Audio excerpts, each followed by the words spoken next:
மாரிமுத்து கோஷ்டி உங்க மாப்பிளை ஜெயில போட்டு அடிச்சாங்களாம். போடுறேன் மாப்பிள மாப்பிள, எல்லாரும் உங்களுக்கு துரோகம் பண்ணிட்டாங்க மாப்பிள. நீங்க என்னைக்கு இருந்தாலும் நிரபராதின்னு தெரியத்தான் போகுது மாப்பிள. அன்னைக்கு இவனுக்கு சாயம் எல்லாம் வெளுக்க போகுது மாப்பிள. சுதந்திரத்தன்னைக்கு உங்களை காரி துப்பிட்டானாமா அந்த மாரிமுத்து. அவனை விடாதீங்க மாப்பிள. சிங்கத்தை கூண்டுல அடைச்சு வச்சுக்கிட்டு இவனுக்கு வேடிக்கை பாக்குறானுங்க. ஆனா அந்த சிங்கம் வெளியே வந்தா என்ன ஆகுன்னு அவனுங்களுக்கே தெரியாம இருக்குது மாப்பிள. நீங்க என்னைக்கு இருந்தாலும் புடம் போட்டு தங்க தான் மாப்பிள. இப்ப சொல்ற கேட்டுக்கீங்க மாப்பிள. ஒருத்தரை கொண்டாதான் கொலகாரன், ஆனா பலவேத்த கொண்டா மாவீரன் மாப்பிள. மாவீரன் அவனுங்களை விடாதீங்க மாப்பிள.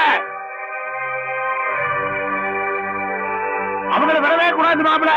அப்படி விட்டோம்னா என் பொண்ணு மேல நீங்க வச்சிருக்கிற பாசத்துக்கு ஒரு மரியாதையா இல்லாம போயிடும் மாப்பிள.